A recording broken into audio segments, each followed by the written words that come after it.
Hey everyone, welcome to Travel Through Stories. My name is Sean, and today I want to talk about all the books that I read in June.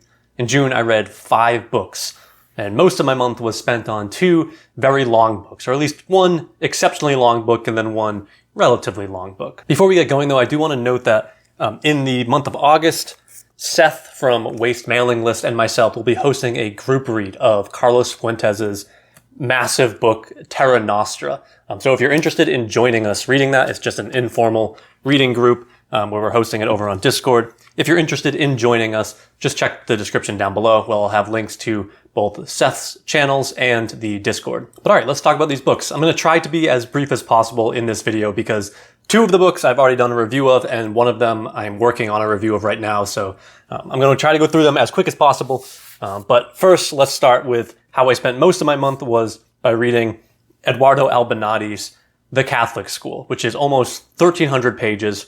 It's a massive work of fiction, memoir, cultural studies. It's a sprawling encyclopedic book. I absolutely loved it. And this just reaffirmed my belief that you shouldn't listen to ratings on Goodreads. I think on Goodreads it has like a 3.1 stars out of 5, which is basically just what happens when you put the wrong book into the hands of the wrong readers. I'm under no illusion that everyone will like this book. It's way too big and way too sprawling to really even be called a novel. But I just absolutely love this book. I mean, it's easily going to be my top 10 of the year. Another reviewer referred to this book as a true crime novel as written by Karl Ove Knausgaard, which I think is a really good description, as this book is really about this crime that happened in Rome in 1975, the Churchill Massacre, or the CRM as Albinati refers to it, which was this horrendous crime where 3 young, privileged, well-to-do, bourgeois, young men essentially kidnapped and then raped and tortured these 2 young women before killing one of them and taking the other one for dead. And that's really at the center of this book, this crime. But what Albinati does that is so unique and what makes this book such a magnificent work is that he explores every single aspect of the world around this crime, which led to this crime. So he explores everything from male sexuality, the bourgeois, class, crime, everything to do with gender, everything to do with politics, etc. Albinati is really a novelist, but he's much more than that in a lot of ways. He's an intellectual, and so he's grappling with critical and cultural theorists, philosophers, anthropologists, sociologists, psychologists, and all of these other groups. And so this isn't so much a novel as an intellectual history or a cultural history of Rome in the 1970s. I found it to be in just that perfect realm of fiction and nonfiction. Again, similar to how Karl Ove Knausgaard does that and how a lot of autofiction writers do that, but it absolutely exceeded my expectations. If you like authors like Elena Ferrante, Jonathan Littell, Roberto Bolaño, writers of that ilk, I would really recommend this book, though, again, I wouldn't recommend this book to just anyone. If you're looking for a book that is driven by plot and all of the sort of normal things that drive most traditional novels, steer clear of this book, as it is a bit too sprawling, I think, for a lot of readers' tastes, which I think is perfectly fine. But go check out my review if you want more. The next book that I read was Tomb of Sand by Geetanjali, Shree, and translated by Daisy Rockwell. Again, I'll be quite brief here as I am working on a review of this that I hope will be out in the next couple of weeks. But this book is obviously incredibly famous now because it recently won the International Booker. But I will brag and note that I did order this book pretty much upon publication last August from Tilted Axis Press directly because it really struck me as something that I would really like, as it had everything that I love in a novel. Wordplay, multiple narrators, it's mythic, it blends kind of reality and folklore, etc. Just from the description, it looked like an incredible book, and I finally got around to reading it after way too many months. And overall, I found it to be an incredibly enjoyable reading experience. I will say up front, though, that I do think that this book is a bit uneven. I think the first third of this book is amazing. The second third is a bit long-winded and it drags a little bit, though it isn't without its merits. There are some scenes in there that I really like. And then the third part of this book I think is just magnificent. And I'm not going to summarize this book at all, but what this book is really about is borders, be they national borders. I mean, this book is very much about the partition of India in 1947, but it's also very much about these kind of more vague, invisible borders, cultural borders, gender borders, linguistic borders, the border between humans and animals. And what this book really does is explore how and why these borders exist, who put them there, and what happens when someone crosses them. As one of her characters say at one point, borders are meant to be crossed, gentlemen.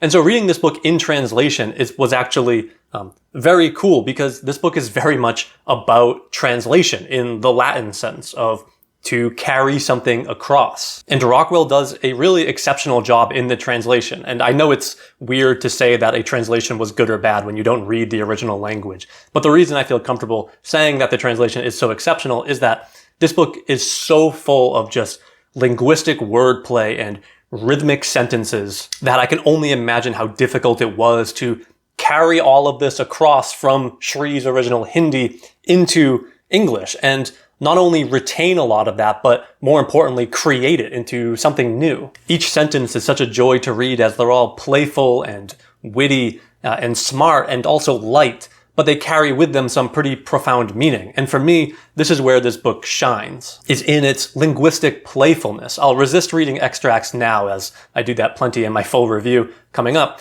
but a lot of parts of this book really reminded me of Joyce, in that how these authors are so aware of how words sound and the orality of their sentences, but also of the etymological roots of the words that they're using and the connotations they carry and how they rhyme with other words, etc. It just seems like both Shree in her original and Rockwell in her translation were just having the best time coming up with these sentences. It's really playful, but it's also super effective at driving home a lot of the main themes of this novel, as the sentences and the wordplay really just breaks down all of these linguistic barriers between different languages, but also within the same language, as these words and sentences just melt into each other into this like rhythmic melody. It's really just a joy to read. And this book really feels to me a lot more like a folk tale or a myth. I mean, especially the first like 70 odd pages of this book, there are all these false starts as the narrators, and there's various narrators who come and go, and it's very playful in how they move around and how they tell this story.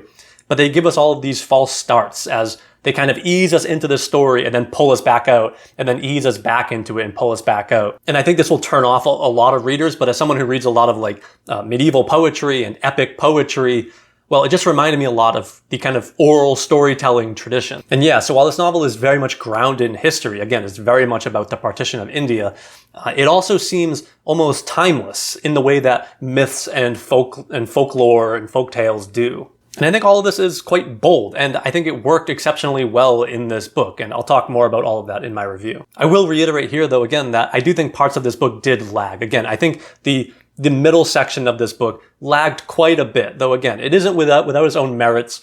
There's one moment where there's like a parliament of fowls, a parliament with all these birds start talking to each other and debating all of these different things, which was a lot of fun and very, very interesting. Though some of it was kind of difficult to get through, but I do think it's worth it, because the final third of this novel I think is just exceptional. And overall, I think it's a worthy winner of the International Booker, and I have plenty more thoughts of it that I hope I can put into a more coherent review in the near future. After these two big books, I decided I needed a bit of a break, and so I read Roberto Bolaño's Antwerp, which is a very slight novella. I've said this before, I think, but I'm not the biggest fan of Bolaño. I've read his two big works, 2666 and The Savage Detectives, and while I liked them both fine, I did like 2666 a bit more.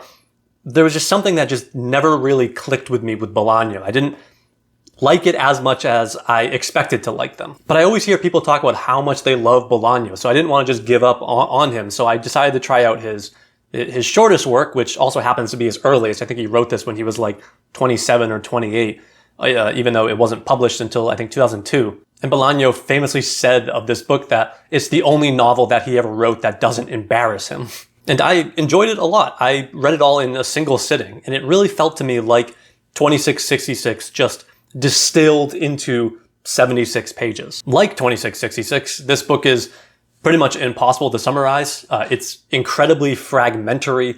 It's made up of these 56 vignettes, most of which take place in Barcelona, a lot of them having to do with a murder, some of them having to do with a police officer sleeping with this young woman in a hotel. There's a hunchback, a young writer, there's crime. It's all over the place, but it's very much what you would expect from Bolaño. And they're all written in these very short vignettes that read much more like prose poems than anything else. There's always this griminess, this greasy atmosphere that if you've ever read Bolaño, you're probably quite familiar with. Let me actually just read two small excerpts of this one vignette to kind of illustrate this. This vignette's called The Bar, and it begins with, "The images set off down the road, and yet they never get anywhere. They're simply lost. It's hopeless," says the voice. And the hunchback asks himself, hopeless for who? "The Roman bridges are our fate now," thinks the author, as the images still shine, not too distant, like towns that the car gradually leaves behind. And then just at the end of this section, it just says, "Nobody tried to change the subject. Shit dripped from the sentences at breast height, so that I couldn't stay seated, and I went up to the bar. Stories about cops chasing immigrants. Nothing shocking, really. People upset because they were out of work, etc. These are the sad stories I have to tell you." And so, yeah, I mean, I really do like the images that are conjured up. And I think someone could hand me that extract and I would be able to guess that was Bolaño, as he does have just such a unique voice and he uses so many unique images. And I won't say too much here, as again, I don't really think that there is necessarily a unified plot. I think it's supposed to be kind of super fragmentary. And I suspect that you could, and I could be wrong here, but I suspect you could mix up these vignettes and read them in a different order and still get almost the same out of it. And that isn't really a negative or to suggest that the structure of this book doesn't matter, but that it creates this elusive, dreamlike atmosphere that you can really feel, but you can never really put your finger on it, if that makes sense. And I'll read just one more very short quote that I really like because I think it really explains kind of what this book is doing. But this is at the end of a vignette called The Medic. "The writer, I think he was English, confessed to the hunchback how hard it was for him to write. All I can come up with are stray sentences," he said, "maybe because reality seems to me like a swarm of stray sentences. Desolation must be something like that," said the hunchback. "All right, take him away." And so I'm definitely more intrigued with Bolaño now that I've read this book than I was after I read 2666 and The Savage Detectives. I've heard that Amulet, Distant Star, By Night in Chile, and Nazi Literature in America are all very good short Bolaño books that I probably will get to at some point soon. Right. The next book that I read was The Moment by Peter Holm Jensen. This is a really great book that I kind of regret not doing a review of it, but I really, after reading it, I thought it was brilliant, but I just didn't have much to say about it. I couldn't really think of anything to add to this book other than just reading specific passages from it. But I think this is a very, very good book and one that I highly recommend. It's part fiction, but I think it's much more memoir and philosophy. It's really about art in the age of capitalism. And more fundamentally, it's about living in capitalism or late stage capitalism or whatever you want to call it. It's a very well-trodden path that Jensen walks. I mean, he's in conversation with Mark Fisher. He quotes Mark Fisher quite a bit, as well as these other kind of contemporary philosophers. But I think it's worth reading because he really focuses in on how art and life more generally is sort of broken by living in capitalism. And again, I realize this is like a very well-trodden path at this time, but I do think that he explores it in a bit of a unique way, in that what he's really focusing on in The Moment is how this kind of superstructure erases moments. And the way our narrator combats this is by keeping this journal where he tries to capture these specific moments. He talks about how he's living in this town in East Anglia near Norwich, and he's living with this woman called S, and they go on this bike ride and they observe nature and all this different stuff. And then he just writes, "It's moments like these I want to write about. moments when you're stopped on your way and made to see where you are with new eyes, as when you work on a problem that seems unsolvable and all of a sudden the answer comes. It was there all along. Why couldn't I see it? Or when a situation makes you act in a way that confronts you with yourself, and it's as though the past opens up. So that's why I've always behaved like that. Now I see. Or when, in novels, moments of insight arise from the events of the story to make the story seem almost redundant. I daydream of a book containing only such passages, something like Stephen Hero's Book of Epiphanies, or a collection of Woolf's little diary miracles, illumination, matches struck unexpectedly in the dark. Like Thomas Espedal from last month, Jensen has this ability to just embed his work with literary analysis and all of these literary references. And I'm just really a sucker for this kind of part memoir, part literary criticism. But many of these moments that are fleeting that he wants to capture have to do with nature. And so there is this very ecological reading of this book. And it's very much grounded in the East Anglia that he lives, as the cover kind of shows. The cover kind of shows the coast of East Anglia. But our narrator works as this kind of freelance translator, as he gets all of these like business texts and emails. And what he has to do is essentially just translate them, presumably from Danish into English. And importantly, most of these emails are like finance emails, or they're emails about the stock market and stuff like that. They're always about business. And so there's this constant sort of juxtaposition, I guess, to use the lame literary term, between sort of business and finance on one side and then kind of art and nature on the other side. And he's sort of translating in between these two things. One that he thinks is very real and very important, and the other he doesn't really care about, but he needs to make money. And there are just some absolutely brilliant lines in here that I am going to indulge myself and share them because I think they're that good. Moments of full attention require moments of diversion, of play. But when time itself is scattered to the winds of capital and our attention exploited and turned into distraction, we risk losing ourselves in detours.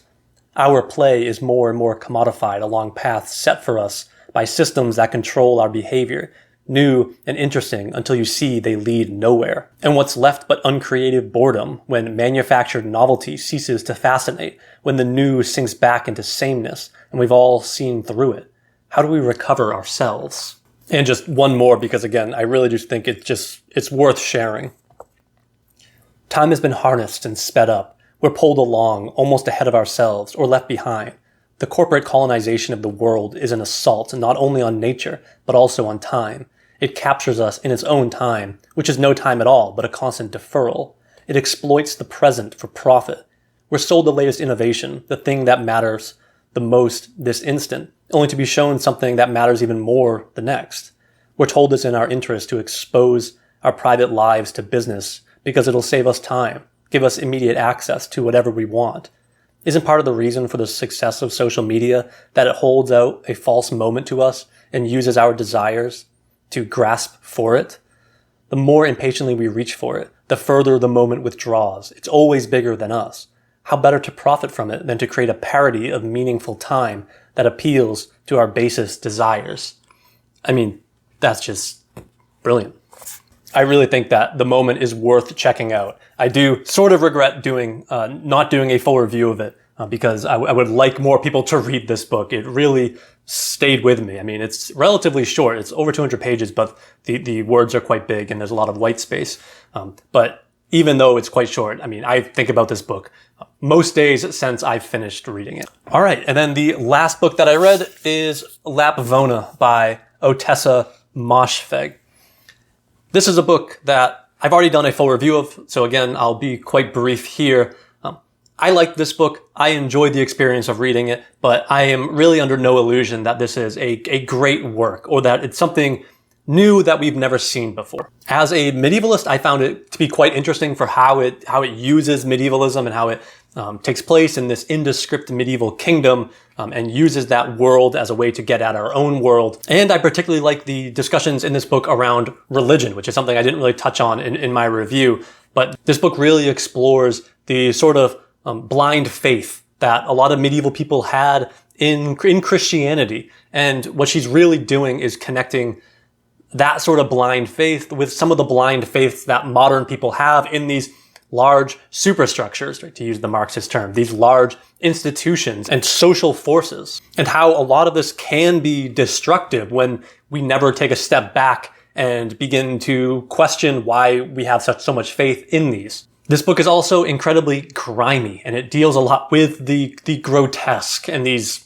brutal and depraved acts of sex and violence. And a lot of this I did kind of enjoy. It didn't really bother me, though I do suspect that it will turn off a lot of readers pretty quickly. But even still, I did sort of have the same problem with it as I had with Sorokin's Therefore Hearts, in that I didn't really get what to do with the particulars of each of these moments of the grotesque. That is, I understood what it's doing in the kind of macro scale, but for me, there was something that wasn't super interesting about the specifics, about the particulars. And alongside this, while I did like Moshfegh's writing style overall, a lot of her sentences, for me, I just couldn't find that much to really grapple with. Lapvona definitely is a COVID novel. And for that reason, alongside all the reasons I outlined in my full review of it, I do think that it is worth reading. I'm not trying to be super negative right now, but I don't know if this book does anything that's super groundbreaking, but I did find the experience of reading this book quite enjoyable overall. But so those are all the books that I read in June. I do think that this is the month that I read the fewest amount of books in, which is fine. I used to care kind of a lot about how many books I read a month or how many books I read a year, but I just have such an affinity to big, long, chunky books that I stopped caring about those kind of numbers a long time ago, and I'd much rather spend, a few weeks on a long book that's really going to envelop and engulf my life. But do let me know if you've read any of these books or if you're planning on reading any of these books and what your thoughts are on them. But for now, thanks for watching. Overall, I found it to be an incredibly enjoying reading experience. Incredibly enjoying reading experience.